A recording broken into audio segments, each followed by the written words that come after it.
Hello everyone, I am Bharat Singla and welcome to CodeChef. Here you'll find everything to learn and master competitive programming. So you know the drill with YouTube. If you have not subscribed yet, then make sure to subscribe to the channel to not miss any of the future videos. Great. Welcome to the other hemisphere of this world of graph traversals. Today we'll discuss about breadth first search, and if you haven't given the previous video watch it, make sure to give that a go before this because that would be a prerequisite to this one. So let's discuss about BFS, which is again a graph traversal algorithm, but comes with its own specialities and advantages like traversing a graph breadth-wise, and that's why it is capable to be used in shortest path algorithms where you need to find the shortest path between two nodes, or specifically the distance of a node from the root of the tree or something like that. So without wasting any further time, assuming that you are comfortable with the previous video on DFS, let's quickly discuss the order of visiting. So first you visit the node 1, then you visit 2, then 3, then you visit 4, then 5, then 6, then 7, and then 8. Great. So this is the order in which the node should be visited, essentially from 1 to 8 in this case. So clearly, the thing that screams out is that in each step, in each loop, the node you are visiting are from a given level. So initially you visit the topmost, the root, that is node 1, right? Then you visit 2 and 3, right, on the next level, on the second level from the top. Then you visit 4, 5 and 6, right, on this level here. Then on the next level you have 7 and 8, so you visit 7 and then 8. So that's how BFS works, right? To make it a bit clear, it first considers this, then considers this, then considers this, it then comes on to the next level, and so on. So it's a breadth-wise traversal. Anything has a depth, so that was DFS. This is BFS. So essentially, what we are doing is from the root node, that is 1, we are traversing all the nodes that are first the closest. Once we have done all of that, once we are through from that, then we go to the second level, then the third level, and so on. So to give you a hint, what actually happens is you are, let's say, somewhere here, then you go here, then you come here, then you come here, and so on, right? So you spread out. In this case, though, it looks like you are going down, but actually, if one comes in the center and you try to redraw the graph by tilting it a bit, you will notice that you are going outwards, right? So that's how the BFS algorithm goes. I personally prefer DFS due to its simpler implementation, but only when the order doesn't really matter. Here, if you want to print all the nodes, something like this, that prints the nodes in the first level, then second, then third, then this is not possible through DFS. In DFS, you go something like this,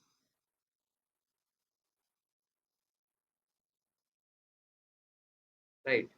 That is how you traverse it, right? But that is not what we want. And getting a feel लेके करो सब समझ आएगा कि why DFS does not work for shortest path algorithms is indirectly in BFS. What's happening is that the step at which you are considering a node is essentially the distance from the initial vertex. Like if 3 here is being computed third, right? But it actually is in the second part of the loop. So then it is at a distance of 1, right? The number of iteration at which it is. So this is at the first iteration. This is the second. This is the third, right? So this is at the first. So the distance is also 1, right? Whereas in DFS, this is first, this is second, then you will come to 4, so this is third, then you will come back to 3. So this is 4, which is actually not the distance from 1, right? So that's the shortcoming of DFS, whereas BFS does this very smoothly. So BFS is an iterative algorithm, and why it cannot be done recursively is because that if in a function you are calling some other function, which in recursive functions is the same function, the control completely goes to that. Whereas the breadth first search gives equal priority to all its neighbors. So for one, in DFS, what will happen if you will visit its neighbor 2, and then all the control goes to 2. So first, all the nodes in its subtree are going to be calculated. So for 2, you will first visit 4 and 5. Then you will come back to the second neighbor of 1, right? But that is not what we want. We instead want to visit all the direct neighbors first and then their neighbors second, right? So equal priority and equal grouping is being done in BFS. So yep, this is the algorithm. Now let us move on to the implementation and then I'll come back and explain you how it works. So here's the code and this is the basic setup from the previous video as well. We have the tree and the visited array and here I take the input. So let's start off with BFS, right, which will be iterative. So the first thing we do is we maintain a queue of it, right? So let's name it queue. So queue at each point will hold the potential candidates that need to be traversed next. So similar to if you are standing in a long queue where you want a ticket of some movie, right? So that is a queue and contains all the potential people who have to be served next. And it also has an order. So the person at the start will be served first as well. Right. So if a queue holds all the nodes to be visited in future and in a specific order, that's how we'll store them. Right. So this way we keep track of all its neighbors first instead of completely giving control to something else. So then initially we push to the queue node 1 because that's the first one we want to be considered. That's the root or any specific vertex is mentioned that's hey start the BFS from here. Then in that case that will be the start, right? And we have also visited one in a way, right? Or instead, uh, oh right, great. So you say that while your queue is not empty. So this again relating to the real life example, this in a way means that while you have some potential nodes to be visited, till then what you do is you say node is equal to the queue's front at the top, then you can pop from the queue as well, meaning that you have removed the top node, right? The first node you are considering that now. You also visited and in fact you do not visit it now. So what you do next is you again do the same thing in BFS. So you go on all the neighbors, you check that if they are not visited yet, in that case you visit that node and also push it to the queue. So next it would be considered. Great. So yep, this is the BFS algorithm. So initially you have one, then in this iteration you will consider one as the top, and for each of its neighbors you will push them in the queue. Then one has been popped off. So now the queue contains all its neighbors. Then you consider the first neighbor that was pushed and you add all its neighbors at the end. Right. So now they are not the ones that will be computed first. They have been added to the end. Next, what will be removed, that what will be popped from the queue is the second neighbor of one. Right. So let me just quickly run this and let's print the node as well. Great. So if I run this, so oops, I think we ran into an infinite loop because I had to mark this as visited of no neighbor is equals true. Great. So now if I run it, yes, we do get 1, 2, 3, 4, 5, 6, 7, 8. Right. And that is exactly this order here as well. 1, 2, 3, 4, 5, 6, 7, 8. Great. So coming on to giving it a dry run. So here, let me quickly erase this. So what happens is you have a queue like this, right? So initially you push one to it. So there's one here, right? Then what you do in the first iteration, and this has been marked visited as well. This is before the loop, right? This is this part here. You push one to the queue and you also mark one as visited. Then what you do is you pop it right? So 1 is no more in the queue, and you go to its first neighbor, that is 2. So yes, 2 is not visited yet, so you push it in the queue. Then the second neighbor is 3. So yes, you push that into the queue as well. So this was one iteration complete. Now, in the next iteration again, 2 will be popped, right? So you don't have 2 anymore now.